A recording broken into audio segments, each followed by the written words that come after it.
Hello everyone, welcome back to my channel. I am Renu और आज हम यहाँ पर डिस्कस करने वाले हैं multiple choice questions of control and coordination. Okay, आपके पास टाइम बहुत कम है और आज हम यहाँ पर इसी सीरीज में क्वेश्चन सीरीज जो हमने स्टार्ट की है उसमें मल्टीपल चॉइस क्वेश्चंस लेंगे कंट्रोल एंड कोऑर्डिनेशन के, क्योंकि ये चैप्टर बहुत बहुत इंपॉर्टेंट चैप्टर है आप सबके लिए।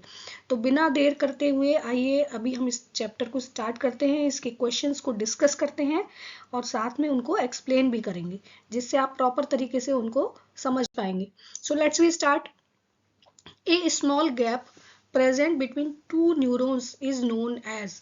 एक छोटा सा गैप जो कि दो न्यूरॉन्स के बीच में प्रेजेंट होता है, उस गैप को हम क्या कहते हैं? तो आप अगर याद करें तो हमने पढ़ा था कि दो जो न्यूरॉन्स होते हैं वो कभी भी आपस में फिजिकली कांटेक्ट में नहीं होते हैं, उनके बीच में एक स्मॉल जंक्शन होता है। और अगर हम इसका एक रफ डायग्राम बनाएं तो आप इस तरह से उसको शो कर सकते हैं। और यहाँ पर अगर आप देखें तो ये जो इनके नर्व एंडिंग्स होते हैं वो दूसरे न्यूरॉन के डेंड्राइट्स के साथ डायरेक्ट कांटेक्ट में ना होकर उनके बीच में स्मॉल गैप प्रेजेंट होता है। ये जो गैप होता है एक्चुअल में इसको हम क्या कहते हैं? ये जो गैप है ये कहलाता है साइनेप्स। ठीक है, इस गैप को हम कहते हैं साइनेप्स। और ये एग्जाम पॉइंट ऑफ व्यू से बहुत इंपॉर्टेंट एक डेफिनेशन है कि दो न्यूरॉन्स के बीच में जो एक स्मॉल गैप प्रेजेंट है जहां से कि इलेक्ट्रिकल सिग्नल्स ट्रांसफर होते हैं एक न्यूरॉन से दूसरे न्यूरॉन तक, वो गैप साइनेप्स कहलाता है। तो ये आपको लर्न करना है एक शॉर्ट क्वेश्चन के अकॉर्डिंग। और मल्टीपल चॉइस क्वेश्चंस में अगर हम देख रहे हैं तो इसका answer a small gap present between two neurons is known as synapse. Clear? Second question, the hormone which increase fertility in males. एक ऐसा हार्मोन जो कि मेल्स के में फर्टिलिटी को इंक्रीज करता है। तो जब हमने मेल हार्मोन्स पढ़े थे तो अब याद होगा आपको कि टेस्टिस जो हार्मोन सिक्रीट करते हैं उनका नाम होता है टेस्टोस्टेरोन। तो यहाँ पर देखिए कौन सा ऑप्शन है, यहाँ पर option second is right, testosterone. Because testosterone जो होते हैं वो सेकेंडरी सेक्सुअल कैरेक्टर्स डेवलपमेंट में हेल्प करते हैं males. Next question is here, a doctor advised a person to take an injection of insulin. Insulin का इंजेक्शन लेने के लिए एक पर्सन को डॉक्टर ने एडवाइज किया है, उसका रीजन क्या हो सकता है? आपको मालूम है कि इंसुलिन का जो फंक्शन होता है वो होता है किसको? ब्लड शुगर लेवल को कंट्रोल करना।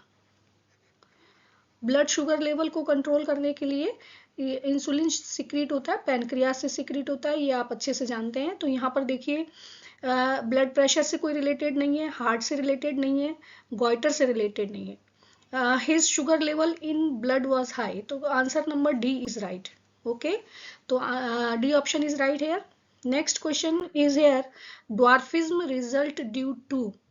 देखिए हम लोगों ने जब ग्लैंड्स पढ़ी थी तो वहाँ पर आपने पढ़ा कि जो ग्रोथ होती है ह्यूमन बीइंग्स में वो ग्रोथ हार्मोन के थ्रू रेगुलेट होती है। और ग्रोथ हार्मोन सिक्रीट होता है पिट्यूटरी ग्लैंड से। ये तो आपको मालूम है पिट्यूटरी कहाँ प्रेजेंट होती है? आपके ब्रेन के पास प्रेजेंट होती है। तो पिट्यूटरी ग्लैंड से सिक्रीट होने वाले हार्मोन का नाम होता है ग्रोथ हार्मोन। और ये बॉडी की ग्रोथ को क्या करता है? कंट्रोल करता है। तो अगर इसका सिक्रीशन ज़्यादा होता है तब क्या हो जाता है? जाइंट साइज हो जाता है। और सिक्रीशन अगर लो होता है तो फिर ड्वार्फ यानी कि बोनापन जो है वो हो जाता है। ये हाई सिक्रीशन में होता है जाइजेंटिज्म। तो ये दो जो डिजीजेज हैं वो कॉज होती हैं ड्यू टू ग्रोथ हार्मोन। तो यहाँ पर देखिए अगर हम देखते हैं ड्वार्फिज्म किसका रिजल्ट है? ड्वार्फिज्म का मतलब शॉर्ट हाइटेड। तो शॉर्ट हाइटेड में अगर आप देखें तो low secretion of growth hormone होना चाहिए। तो यहाँ पर देखिए first option excess secretion of thyroxine wrong है, less secretion of growth hormone, this is right, B option is right, less secretion of growth hormone is responsible for dwarfism. Clear? Next question की हम बात कर रहे हैं, which of the following is not N involuntary action. कौन सा इनमें से इनवॉलेंट्री नहीं है? Not is the key word. Involuntary actions तो आप सबको मालूम है कौन से होते हैं, जिनके ऊपर आपकी इच्छा या आपकी विल पावर काम नहीं करती है, आप उनको अपने अकॉर्डिंग नहीं कर सकते हैं, तो और इससे बहुत सारे एक्शन है आपकी बॉडी के अंदर जो कि इनवॉलेंट्री होते हैं। तो यहाँ पर कौन सा एक्शन ऐसा है जो कि इनवॉलेंट्री नहीं है? तो देखिए, वॉमिटिंग ये इनवॉलेंट्री है, सेलाइवेशन ये भी इनवॉलेंट्री है, क्योंकि फूड की स्मेल से या उसको देख के आपको सेलाइवेशन हो सकता है। हार्ट बीट इनवॉलेंट्री है, उस पर आपका कोई कंट्रोल नहीं है। च्यूइंग एक ऐसा प्रोसेस है जो कि वॉलेंट्री एक्शन है, आप जब कुछ खाएंगे तभी आप च्यूइंग करेंगे, तो दिस इज वॉलेंट्री, इसलिए इनवॉलेंट्री एक्शंस नहीं है में च्यूइंग आएगा। Clear? Next question is here, involuntary actions in the body are controlled by, जो भी इनवॉलेंट्री एक्शंस होते हैं बॉडी के अंदर वो किसके थ्रू कंट्रोल होते हैं? ठीक है, इनवॉलेंट्री एक्शंस के कंट्रोल के लिए आपकी बॉडी के अंदर एक पार्ट होता है जिसको हम कहते हैं, आपका जो ब्रेन है उसमें एक पार्ट है जिसको हम कहते हैं मेडुला, वो हाइंड ब्रेन में प्रेजेंट होता है। तो ये C option is right. Clear? Next हम देखते हैं the growth of pollen tube. Pollen tube की ग्रोथ ओव्यूल की तरफ होती है आफ्टर पॉलिनेशन। ठीक है, तो ये जो ग्रोथ होती है उसको हम कौन सा ट्रॉपिज्म कहते हैं? यहाँ पर सारे एग्जाम्पल जो है आपको ट्रॉपिज्म से रिलेटेड दिए हैं, प्लांट मूवमेंट है ये। तो यहाँ पर अगर आप देखें तो देखिए, हाइड्रो का मतलब होता है वाटर, ये नहीं हो सकता है। कीमो का मतलब होता है केमिकल, जियो का मतलब होता है अर्थ, एंड फोटो का मतलब होता है लाइट। तो केमिकल, केमिकल यानी कि एक केमिकल सिक्रीशन होता है ओव्यूल से, जिसकी वजह से पोलन ट्यूब उसकी तरफ अट्रैक्ट होती है या उसकी तरफ मूव करती है। तो chemotropism is the right answer. Clear? The growth of tendril in pea plant is due to, pea plant में जो टेंड्रिल की ग्रोथ होती है, टेंड्रिल का मतलब क्या होता है? कुछ ऐसे प्लांट्स जिनके अंदर ग्रोथ के लिए सपोर्ट की जरूरत पड़ती है, और वो इस तरह से किसी भी एक जो आपका सपोर्ट है उसको लेके उसके चारों तरफ रोल हो जाते हैं। तो ये जो टेंड्रिल्स होते हैं पी प्लांट के अंदर, उनकी जो ग्रोथ होती है वो किस वजह से होती है, उसका रीजन पूछा गया है। तो effect of light no, effect of gravity no, ये भी आंसर नहीं है। Rapid cell division in tendrillar cells that are away from the support and rapid cell division in tendril cells in contact with the support। तो देखिए, अगर आपने plant hormones का मेरा वीडियो देखा है जिनमें हम प्लांट मूवमेंट्स की बात कर रहे हैं, तो वहाँ मैंने ये बहुत अच्छे से आपको समझाया है कि किस तरह से टेंड्रिल एक सपोर्ट के अराउंड घूमते हैं। तो उसका रीज़न क्या होता है एक्चुअल में, देखिए मैं समझा देती हूँ फिर से। Rapid cell division in tendril cells, जो सेल्स हैं टेंड्रिल की वो बहुत तेजी से डिवाइड होती हैं away from the support, support के बाहर की तरफ। देखिए, जिस तरह से मान लीजिए ये एक सपोर्ट है और यहाँ पर अगर हम बात कर रहे हैं कि मूवमेंट किस तरह से हो रहा है, तो मान लीजिए कोई भी प्लांट का पार्ट जो इस तरह से मूव कर रहा है, तो ये वाला जो पार्ट है, यहाँ की जो सेल्स होती हैं जो कि इस सपोर्ट से दूर है, इनमें मल्टीपल डिवीजन होता है, डिवीजन ऑफ सेल्स फास्टली होता है, और उसकी वजह से यहाँ की ग्रोथ ज़्यादा हो जाती है और ये ऐसे घूम जाता है। फिर जब ये ऐसे आता है तो यहाँ वाली जो सेल्स होती है इनके अंदर मल्टीपल डिवीजन होते हैं और ग्रोथ ज़्यादा होने की वजह से ये ऐसे घूम जाता है। तो third answer is right here. Yes, next question is here, question number 9, the shape of guard cells changes due to change in, guard cells की जो शेप होती है वो कब चेंज होती है? जब गार्ड सेल्स वाटर एब्जॉर्ब कर लेती हैं और वो फूल जाती हैं या स्वेलअप हो जाती हैं, तो ओपन हो जाते हैं पोर्स। तो ये इसमें देखिए आप, amount of water in cells, the C option is right. ठीक है, next, which of the following is not associated with growth of plant, इनमें से कौन सा ऐसा हार्मोन है जो कि प्लांट की ग्रोथ से एसोसिएटेड नहीं है? ठीक है, प्लांट हार्मोन्स जब हमने पढ़े थे तो हमने पढ़ा था कि वहाँ पे दो डिफरेंट टाइप के हार्मोन्स होते हैं। कुछ हार्मोन्स ऐसे होते हैं जो ग्रोथ हार्मोन्स कहलाते हैं, कुछ ऐसे होते हैं जो ग्रोथ को स्टॉप कर देते हैं या ग्रोथ रिटार्डेंट कहलाते हैं या ग्रोथ इनिबिटर कहलाते हैं। तो नॉट एसोसिएटेड का मतलब ऐसा कौन सा हार्मोन है जो कि इनिबिटर है? तो यहाँ पर देखिए, ऑक्सिन, जिब्रेलिन, साइटोकाइनिन, ये जो तीनों हैं ये क्या है? ग्रोथ हार्मोन्स होते हैं, इसलिए ये तो हो ही नहीं सकते हैं। एब्सिसिक एसिड एक ऐसा हार्मोन है जो ग्रोथ इनिबिटर होता है, तो right answer is D. Next हम बात कर रहे हैं बच्चों, iodine is necessary for synthesis of which hormone, iodine आप कौन से हार्मोन के सिंथेसिस के लिए नेसेसरी होता है? एक क्वेश्चन यहाँ पर बार बार जो रिपीट किया जाता है आपके एग्जाम में वो होता है, why iodine salt is advisable in your diet. तो आयोडीन सॉल्ट को क्यों एडवाइज करते हैं डॉक्टर्स, या आयोडीन क्यों नेसेसरी होता है, किस हार्मोन के लिए नेसेसरी होता है? तो देखिए मैं आपको यहाँ पर बताऊंगी। Iodine is necessary for synthesis of thyroxine hormone which is secrete by the thyroid gland. Thyroid gland से जो हार्मोन निकलता है उसको हम थायरोक्सिन कहते हैं, और उसके लिए आयोडीन बहुत जरूरी होता है। आयोडीन की कमी होगी तो थायरोक्सिन कम सिक्रीट होगा, फिर आपको गोइटर हो सकता है, इसलिए थायरोक्सिन इसका राइट आंसर है। ठीक है। नेक्स्ट क्वेश्चन की हम बात कर रहे हैं, choose the incorrect statement about insulin. Insulin के बारे में कौन सा स्टेटमेंट इनकरेक्ट है? ठीक है, तो इनकरेक्ट देखिए, it is produced from pancreas, ये राइट ऑप्शन है। It regulates growth and development of the body, no ऐसा नहीं होता है। It regulate blood sugar level, ये राइट है। Insufficient secretion of insulin will cause diabetes, ये भी राइट है। तो देखिए हमारे पास जो रॉन्ग आंसर है दैट इज बी, और यही हमसे पूछा गया है कि इनकरेक्ट स्टेटमेंट कौन सा होता है। तो it regulate growth and development of body, इस तरह का कोई भी रोल नहीं होता है इंसुलिन का। एक्चुअल में ये पैनक्रियाज से सीक्रेट होने वाला एक हार्मोन होता है जो कि ब्लड शुगर लेवल को रेगुलेट करता है, और अगर इसकी कमी हो जाती है तो उससे डायबिटीज हो जाता है। तो लास्ट जो हमारे पास ऑप्शन आ रहा है वो B is the wrong answer. ठीक है, incorrect answer is B. Next हम बात कर रहे हैं the movement of shoot towards light. जो स्टेम होता है प्लांट का वो हमेशा लाइट की तरफ मूव करता है, ये आपने देखा है हमेशा ही। तो ऐसा क्यों होता है? ऐसा होता है, this is due to phototropism, क्योंकि प्लांट के अंदर मूवमेंट ट्रॉपिक मूवमेंट कहलाते हैं, और उसमें फोटो का मतलब होता है लाइट, इसलिए phototropism, movement towards light is known as phototropism. Chemotropism को हम कहते हैं केमिकल की तरफ, जिसका एग्जांपल अभी हमने लिया था, movement of pollen tube towards the ovule. Hydrotropism में हम बात कर सकते हैं, वाटर से रिलेटेड होता है ये मूवमेंट, तो रूट्स जो होती हैं वो हाइड्रोट्रोपिज्म शो करती हैं। जियोट्रोपिज्म मतलब ग्रेविटी की तरफ जाती हैं, तो वो उसका एग्जांपल भी रूट है। नेक्स्ट हम बात कर रहे हैं posture and balance of the body. Body का पोस्चर एंड बैलेंस, आपका चलने का तरीका, खड़े होना या बैलेंसिंग जो होती है आपकी बॉडी की, उसको कौन कंट्रोल करता है? तो उसको कंट्रोल करने के लिए आपका जो ब्रेन है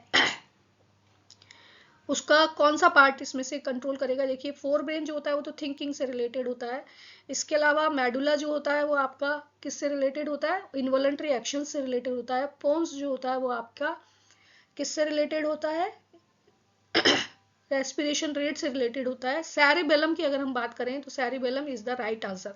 यहाँ पर एक बहुत माइनर सा डिफरेंस है सैरिबेलम एंड सैरिब्रम में, तो ये आप अच्छे से याद करिए कि cerebrum is the part of fore brain and cerebellum is the part of hind brain. Cerebellum hind brain का एक पार्ट होता है जो कि आपके बॉडी पोस्चर को कंट्रोल करता है। ठीक है, तो अगर आपको हाइंड ब्रेन याद है तो फिर आप ये इजिली इसको टिक कर सकते हैं। Next question, spinal cord originates from. Spinal cord कहाँ से ओरिजिनेट होती है? तो देखिए स्पाइनल कॉर्ड का या आप कहें ब्रेन का जो लास्ट पार्ट होता है वो मेडुला कहलाता है, और मेडुला से ओरिजिनेट होती है स्पाइनल कॉर्ड, जो कि बाद में वर्टिब्रल कॉलम के अंदर कंटिन्यू हो जाती है। तो medulla is the right answer. Next question number 16, which of the following statement are true. इनमें से कौन सा स्टेटमेंट ट्रू है? फर्स्ट देखिए एक एक करके सबको डिस्कस करेंगे।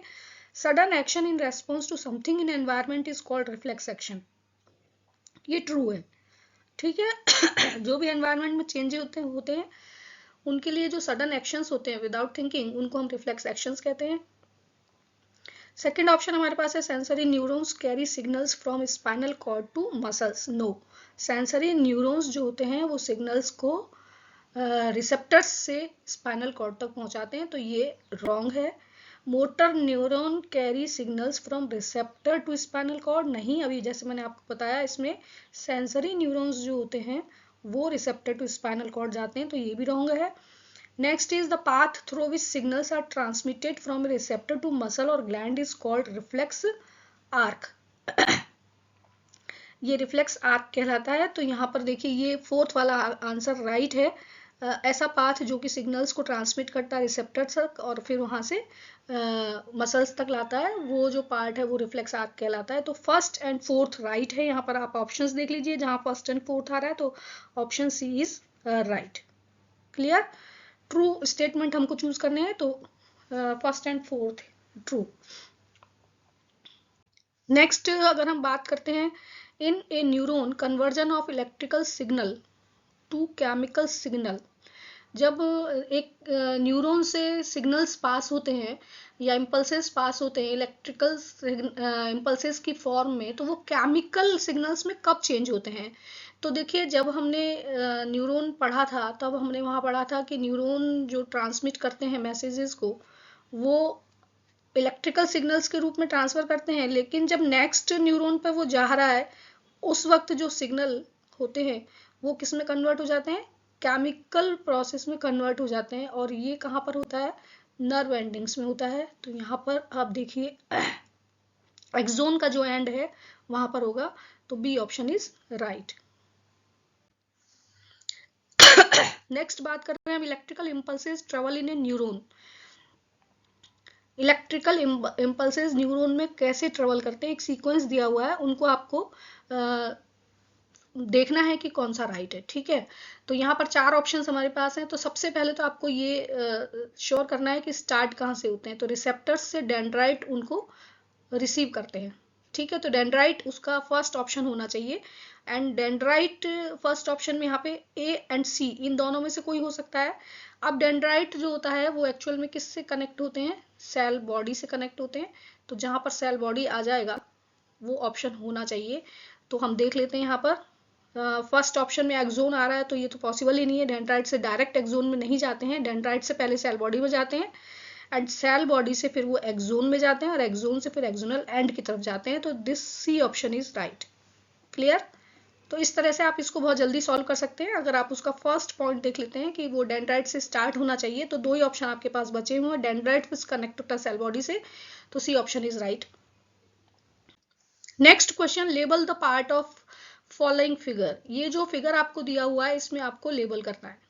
ठीक है, इस तरह के क्वेश्चंस आपके एग्जाम में बहुत आते हैं और बार बार पूछे जाते हैं। ये भी रिपीटेड क्वेश्चन है। तो यहाँ पर देखिए ए ऑप्शन, ये एक रिफ्लेक्स एक्शन या रिफ्लेक्स आर्क जो होता है ना, उसका एक डायग्राम है, आपकी बुक से ही लिया गया है।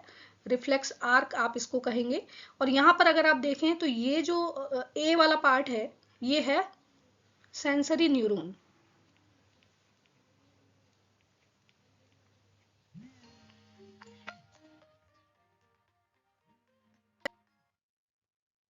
और बी वाला जो पार्ट है आपका, ये पार्ट आपका क्या है? Spinal cord. सी वाला जो पार्ट है इसको हम कहते हैं मोटर न्यूरॉन, क्योंकि ये मैसेज को वापस लेके आ रहा है। एंड डी जो पार्ट है, क्योंकि ये मसल्स के साथ जुड़ा हुआ है सेंसरी मोटर न्यूरॉन, तो ये वाला पार्ट कहलाता है आपका इफेक्टर मसल। तो इस तरह से आप इसको कंप्लीट कर सकते हैं। क्लियर? नेक्स्ट क्वेश्चन की हम यहाँ पर बात कर रहे हैं, label the parts of neuron, question number 20। और यहाँ पर देखिए एक न्यूरॉन का, टिपिकल न्यूरॉन का डायग्राम दिया हुआ है। इसमें आपको इसके पार्ट्स बताने हैं। बहुत इजी है, इसमें कुछ भी नहीं है। तो यहाँ पर देखिए फर्स्ट यहाँ से स्टार्ट कर लेते हैं हम। सबसे पहला जो पार्ट, ये हेयर लाइक स्ट्रक्चर्स दिखाई दे रहे हैं, इनको हम कहते हैं डेंड्राइट्स। दूसरा जो पार्ट है इसका, ये मेन पार्ट, इसको हम कहते हैं सेल बॉडी। थर्ड पार्ट जो आप देख रहे हैं यहाँ पर, एक राउंड स्ट्रक्चर इसके बीच में दिखाई दे रहा है, इसको हम कहते हैं न्यूक्लियस, क्योंकि सेल है तो उसके अंदर न्यूक्लियस होगा, वेल डेवलप्ड प्रेजेंट है। यहाँ पर अगर आप आगे चलते हैं तो लॉन्ग जो हेयर लाइक स्ट्रक्चर प्रेजेंट है, इसको हम लॉन्ग हेयर को हम एक्सोन कहते हैं एक्चुअल में, लेकिन ये कवर्ड दिखाया हुआ है। तो यहाँ पर आप अगर बात करते हैं तो ये जो पार्ट है इसका, ये कहलाता है माइलिन शीथ, जो कि एक प्रोटेक्टिव कवरिंग होती है इसके ऊपर। ठीक है, नेक्स्ट जो इसके ऊपर एक सेल जैसी स्ट्रक्चर दिखाई दे रही है, ये कहलाती है श्वान सेल।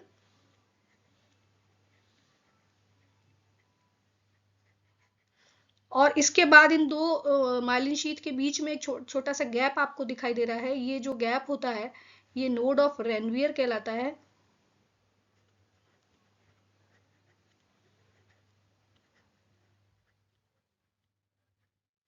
यहाँ पर आप देख पा रहे हैं ये जो स्मॉल एंडिंग्स हैं इनकी, ये साइनेप्टिक नोब कहलाती हैं।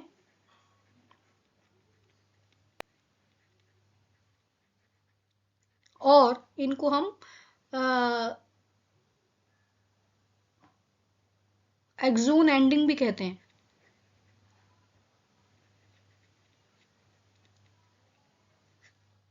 या नर्व एंडिंग भी कह देते हैं कभी कभी। तो इस तरह से ये इसके पार्ट्स होते हैं। बहुत इजी है ये डायग्राम के पॉइंट ऑफ व्यू से एग्जाम के लिए बहुत बहुत इंपॉर्टेंट है। डायग्राम आप लर्न करिए, उसके साथ में ये जो अभी आपने इसके लेबलिंग की है, इससे तो ये आपको इजीली लर्न हो ही गया होगा। एक दो बार प्रैक्टिस कर लीजिए, that is sufficient for this exam. And thanks for watching this video. अभी नेक्स्ट जो और वीडियोज आने वाले हैं वो क्वेश्चन से रिलेटेड आने वाले हैं, तो इस चैनल को सब्सक्राइब करें एंड अपने फ्रेंड्स के साथ शेयर करें। रिवीजन का टाइम है, जल्दी से जल्दी रिवाइज करिए। Thanks for watching again.